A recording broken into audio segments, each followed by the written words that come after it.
नमस्कार साथियों, मैं doctor Manik Kumar Saxena, additional chief medical superintendent 1200 bedded TS Mishra medical college and hospital. आज आपसे रेबीज नाम की बीमारी के विषय में चर्चा करूंगा, उसके बचाव के बारे में चर्चा करूंगा। रेबीज, जिसको हम लोग हाइड्रोफोबिया भी कहते हैं, क्योंकि जिस जानवर या व्यक्ति को रेबीज हो जाती है उसमें पानी की थोड़ी सी मात्रा 2 घूंट भी पीने से इतना असहनीय पीड़ा होती है कि रोगी पानी को देख के डरने लगता है, जानवर पानी को देखकर भागता है। इसलिए इसको हाइड्रोफोबिया भी कहते हैं। हाइड्रो माने जल, फोबिया माने भय। क्यों इस टॉपिक को चुना? हम डॉक्टर्स के पास अक्सर ये सवाल आता है, डॉक्टर साहब हमें पड़ोसी के कुत्ते ने काट लिया है या एक गली के कुत्ते ने काट लिया है, बहुत हल्का सा काटा है, और बताइए वैक्सीन लगवाएं ना लगवाएं। वो हमारे से ये कहलवाना चाहते हैं कि हम कह दें कि नहीं नहीं, पड़ोस का कुत्ता है और थोड़ा सा काटा है तो आप वैक्सीन ना लगवाइए, जबकि ये सर्वथा अनुचित स्टेटमेंट है किसी भी डॉक्टर के द्वारा, क्योंकि इस बीमारी की मृत्यु दर 100% है। अगला प्रश्न जो आप लोगों के जहन में आएगा वो ये आएगा कि डॉक्टर साहब, जिस कुत्ते ने काटा वो तो बिल्कुल स्वस्थ है, हमारे पड़ोस का कुत्ता है, हम उसको रोज देखते हैं, या हमारी गली में रहता है, या हम जा रहे थे वो कुत्ता यूं ही बैठा था, अचानक उसके पैर पे हमारा पैर पड़ गया तो उसने काट लिया। अब ऐसे में तो कुत्ता काटेगा ही, उसको रेबीज हो के ना हो। तो ये मैं आपको बताना चाहता हूं कि अगर किसी स्वस्थ कुत्ते को रेबीज वाला कुत्ता काटता है तो स्वस्थ कुत्ते में 10 से 90 दिन के अंदर रेबीज के लक्षण आते हैं, पहली बात। और रेबीज के लक्षण आने के 6 दिन पहले से ही उस कुत्ते की लार में रेबीज फैलाने वाला लाइसा वायरस होता है। यानी कुत्ते में अगर रेबीज होने वाली है, 6 दिन बाद उसके लक्षण आने वाले हैं, तो भी उसकी लार में लाइसा वायरस होगा। तो ये कहना कि कुत्ता एकदम स्वस्थ था, साहब चुपचाप बैठा शांति से सो रहा था, मैंने उसके ऊपर पैर रख दिया, उसने मुझको काट लिया, इसमें कुत्ता पागल कहां से हो गया? मैं आपकी बात समझता हूं, लेकिन इस बात की संभावना से इनकार नहीं किया जा सकता कि हो सकता है 6 दिन बाद उस कुत्ते को रेबीज के लक्षण हो, आप कोई उपचार ना लें, तब तक बहुत देर हो चुकी हो, और चूंकि बीमारी की मृत्यु दर 100% है तो इसमें बिल्कुल भी रिस्क लेने वाला नहीं है। एक और बात लोग कहते हैं, साहब हमारे पड़ोसी का कुत्ता था और हमारा ही कुत्ता था और हमने तो वैक्सीनेशन करा रखा था, तो वैक्सीनेशन का मतलब कुत्ते वैक्सीनेटेड है, कुत्ते को रेबीज नहीं हो सकती है। जब कुत्ते को रेबीज नहीं हो सकती तो हमको कहां से रेबीज होगी? अब इस पे मैं आपको बताना चाहता हूं, आमतौर पे 2 कुत्ते की वैक्सीन आती है रेबीज से बचाने के लिए कुत्तों को।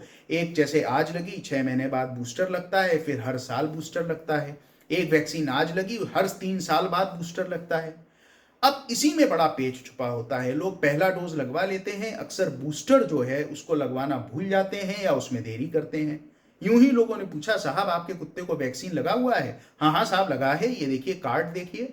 कार्ड भी ध्यान से नहीं देखा, बूस्टर लगा है कि नहीं लगा है। दूसरी चीज ये भी हो सकता है बूस्टर लगना था 12 महीने पे और बूस्टर लगा 15 महीने पे, या बूस्टर लगा 20 महीने पे, या बूस्टर 3 साल पे लगना था, बूस्टर 4 साल तक नहीं लगा।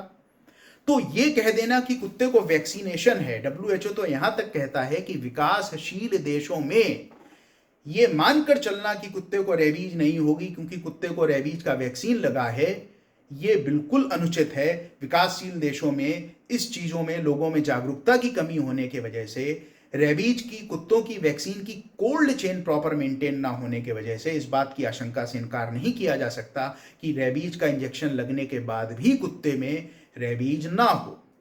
अब अगला प्रश्न आता है कि ये रेबीज हम तक फैलती कैसे है? तो रेबीज एक जूनोटिक डिजीज है। अपने स्क्रब टाइफस के वीडियो में आपको बता चुका हूं, जूनोटिक ऐसी बीमारियों को कहते हैं जो किसी ऐसे रीढ़ वाले जानवर के से हम तक फैलती हैं। तो रेबीज जो है कुत्ता, बिल्ली, गिलहरी, चमगादड़, सियार, गीदड़, इन सबके काटने या चाटने से फैलती है। इन जानवरों की लार में रेबीज का विषाणु पाया जाता है, जिसको लाइसा वायरस कहते हैं, सलाइवा में पाया जाता है। ये ध्यान देने वाली चीज है। हमारे देश में, एशिया में, अफ्रीका में, भारतवर्ष में बात करें तो रेबीज के लगभग सभी केसेस कुत्ते के काटने से होते हैं। हालांकि मैं इस संभावना से कतई इनकार नहीं कर रहा कि बिल्ली के काटने से या चमगादड़ के काटने से अपने देश में रेबीज नहीं हो सकती है, लेकिन अधिकांश केसेस, क्या लगभग सभी केसेस, कुत्ते के काटने या चाटने से ही होते हैं। अब ये कैसे फैलते हैं? लार को हमारे शरीर के संपर्क में आना है, शरीर के ऐसे संपर्क में आना है कि स्किन ब्रीच हो जाए, स्किन जो हमारा फर्स्ट लाइन ऑफ डिफेंस है वो ब्रीच हो जाए। तो ये कैसे होगा? कुत्ता हमको काट ले, घाव बन जाएगा, या कुत्ता हमको इस तरीके से खुरच दे कि वहां पर खून निकल आए, घाव बन जाएगा और उसमें लार चली जाएगी, उसी में रेबीज का लाइसा नाम का वायरस चला जाएगा। दूसरा क्या तरीका है, हमको पहले से ही कोई घाव है और कुत्ते ने, मान लीजिए यहाँ पर घाव है और कुत्ते ने ना हमको काटा ना हमको खुरचा, बस यहाँ पर चाट लिया, तो जो लार है वो चली गई, वायरस हमारे ऊतक, हमारे टिश्यू के अंदर चला गया। और क्या तरीका हो सकता है, स्किन से तो कोई विषाणु जीवाणु इंटैक्ट अंदर नहीं जा सकता, लेकिन म्यूकस मेम्ब्रेन जैसे होंठ, जीभ, ये म्यूकस मेम्ब्रेन कहलाते हैं।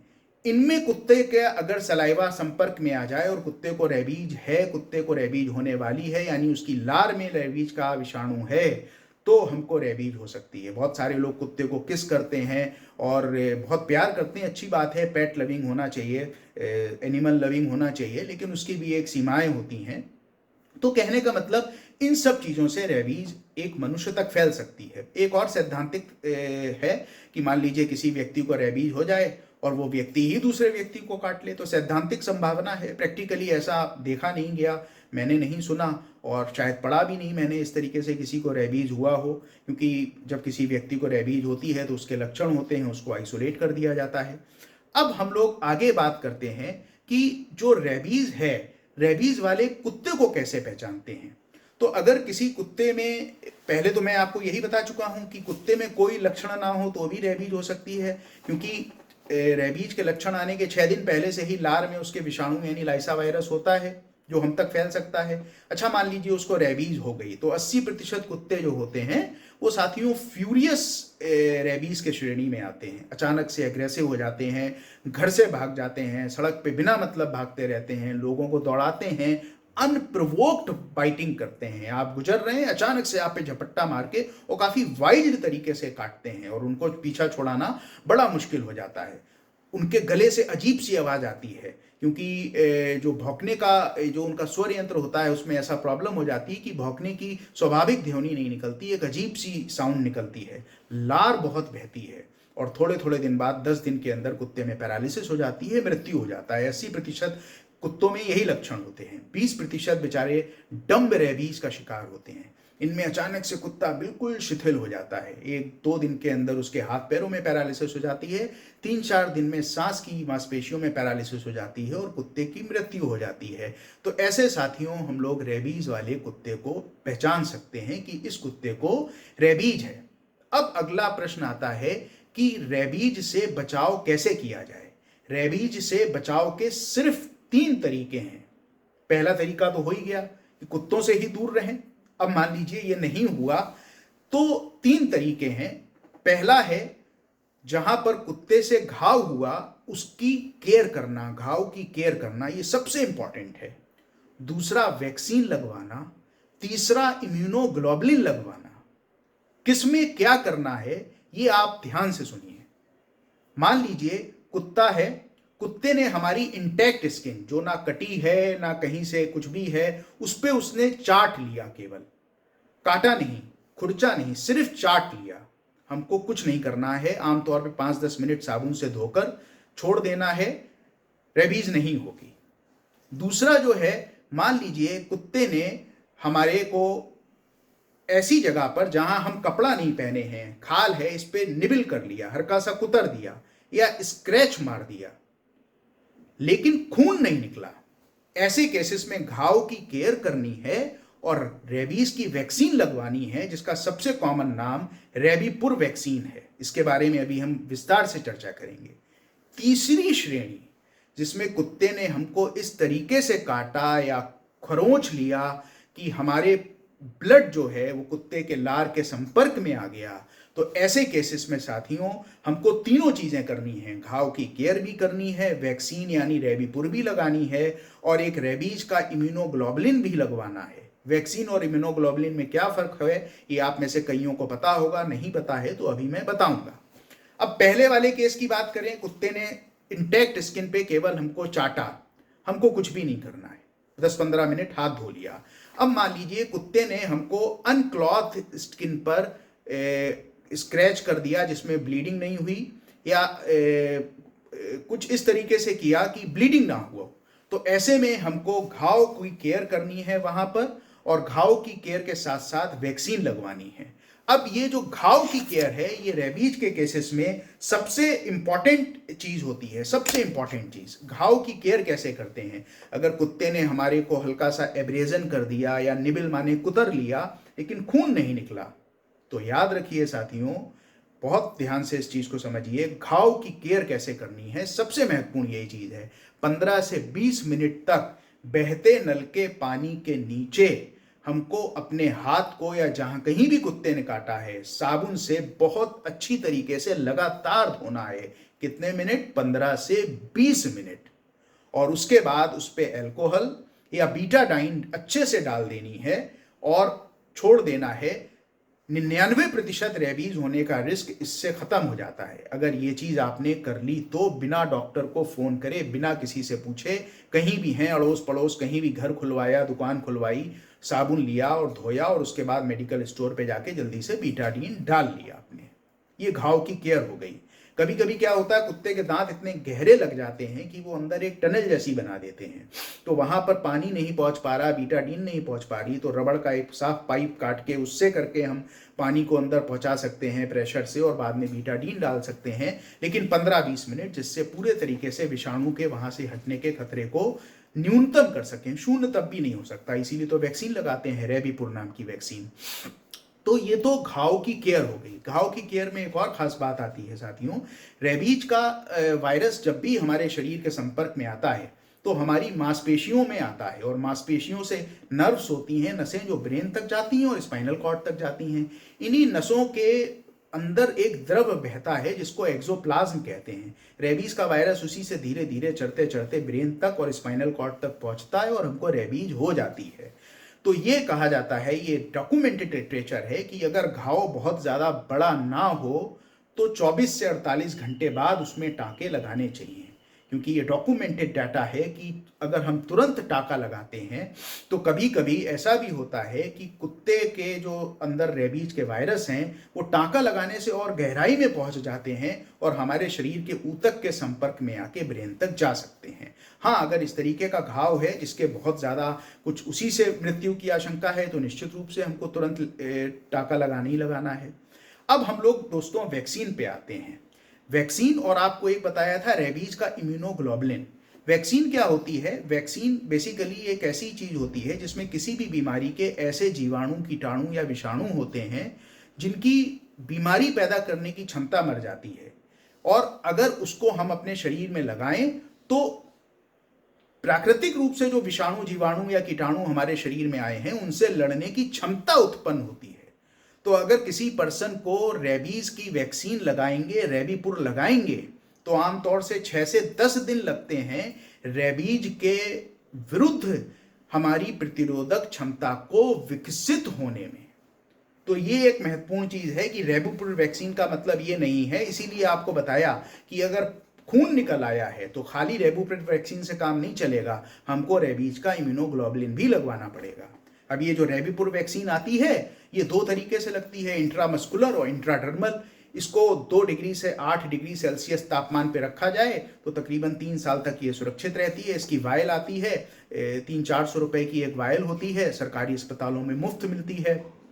अब इंट्रामस्कुलर डेल्टॉइड पे इसका इंजेक्शन लगाते हैं और इंजेक्शन 5 बार लगता है, 0, 3, 7, 14 और 28। मतलब आज लगा, आज के तीसरे दिन, आज के 7वें दिन, आज के 14वें दिन, आज के 28वें दिन, तो 5 वायल लगी, 5 विजिट हुए, 5 वायल्स एंड 5 विजिट्स। एक नया आया है इंट्रामस्कुलर में जिसमें पहली बार 2 जगह लगा देते हैं और फिर उसके बाद 3 बार और बुलाते हैं, 7वें दिन, 14वें दिन और 28वें दिन, और उस व्यक्ति में हम लोग इस तरीके से विजिट 4 हो जाते हैं, लेकिन वायल 5 खर्च होती हैं। लेकिन हम लोगों के यहाँ जो सबसे पॉपुलर है यही आप लोग याद रखिए, 0, 3, 7, 14 और 28। इन 5 दिन हमको वैक्सीन रेबीपुर की लगवानी है। और कौन सी मसल में लगती है साथियों?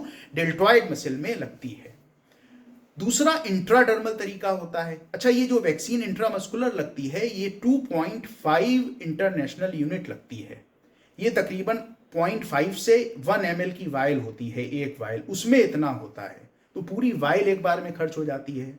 एक नया तरीका है इंट्राडर्मल, स्किन के अंदर को वैक्सीन को लगा देना। इसमें केवल 0.1 ml का एक डोज लगाया जाता है। लेकिन जैसा कि मैंने बताया या बताने जा रहा हूं कि एक बार अगर वायल को खोल लें तो फिर वो 6 से 8 घंटे बाद खराब हो जाती है। और हमको आना कब है? हमको आना कुछ दिनों बाद है। तो ऐसा आमतौर पे सरकारी अस्पतालों में होता है। 7-8 रेबीज के कांटे, कुत्ते के कांटे आ गए और हमने उस वैक्सीन को खोला और इंट्राडर्मल लगा दिया। तो वो 0.1 ml, अब 0.5 ml की खोली तो 5 लोगों में काम आ गई। तो एक ही वायल से 5 लोगों का काम चल गया, सरकार पे खर्च का लोड कम आ गया। तो इंट्राडर्मल गवर्नमेंट हॉस्पिटल्स में या जहां रेबीज के एक्सक्लूसिव सेंटर्स होते हैं, जहां रेबीज की वैक्सीन लगाई जाती है, नहीं तो इंट्रामस्कुलर। अब आते हैं हम लोग रेबीज के इम्यूनोग्लोबुलिन्स पर। तो साथियों बहुत ध्यान से सुनिए। मान लीजिए कुत्ते ने हमको काट लिया है और उसकी लार हमारे खून के संपर्क में आ गई है। अगर हम आज रेबीपुर लगाएंगे तो इम्यूनिटी 8 से 10 दिन बाद विकसित होगी। मान लीजिए खून के संपर्क में आने से WHO कहता है हमको रेबीज इम्यूनोग्लोबुलिन लगाने हैं। इम्यूनोग्लोबुलिन पहले से बनी हुई प्रतिरोधक क्षमता, पहले से बनी हुई एंटीबॉडी होती हैं।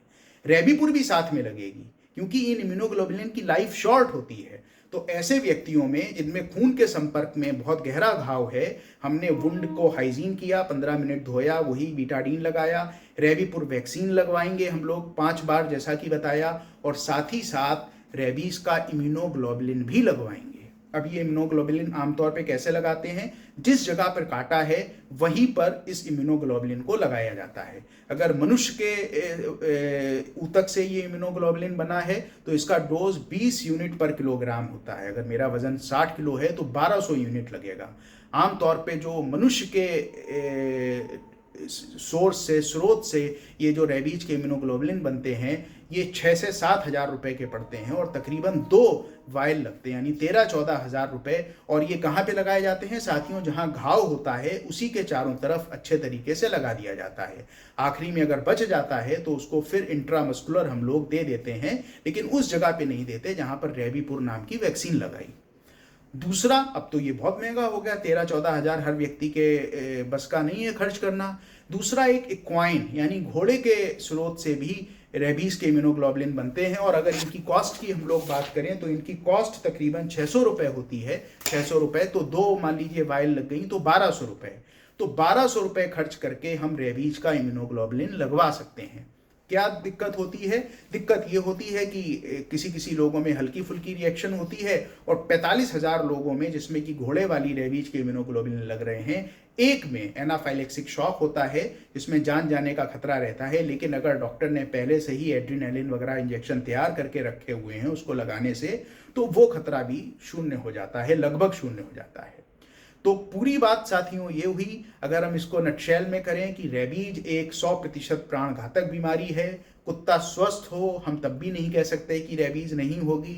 कुत्ते को वैक्सीन लगी हो हम तब भी प्रामाणिकता से नहीं कह सकते कि रेबीज नहीं होगी। अतः वैक्सीन लगवा लेना, और कुछ केसेस में जिसमें मैंने बताया वैक्सीन के साथ रेबीज के इम्यूनोग्लोबुलिन लगवा लेना। इम्यूनोग्लोबुलिन 2 तरीके के हो गए, एक मानव स्रोत से, एक घोड़े के स्रोत से।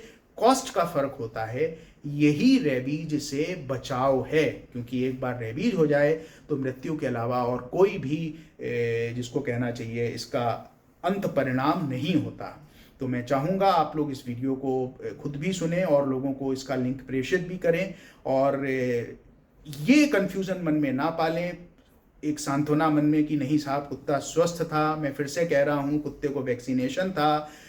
अगर कुत्ते के इस तरीके के घाव हुए हैं जो मैंने 3 कैटेगरी बताए हैं, तो आपको बचने के लिए वुंड हाइजीन सबसे इंपॉर्टेंट, 15 मिनट धोना, उसके बाद फिर बीटाडीन लगा लेना, और दूसरा हो गया आपका रेबीपुर। और तीसरे वाले कैटेगरी में वुंड, रेबीपुर और तीसरे के साथ साथ रेबीज का इम्यूनोग्लोबुलिन। आपकी आर्थिक क्षमता पर निर्भर करता है कि मनुष्य वाला या जानवर वाला, घोड़े वाला। तो सजग रहिए, स्वस्थ रहिए। ये टॉपिक आप तक पहुंचाना मैं चाहता था। आशा करता हूं मैं अपने इस प्रयास में सफल हुआ। धन्यवाद।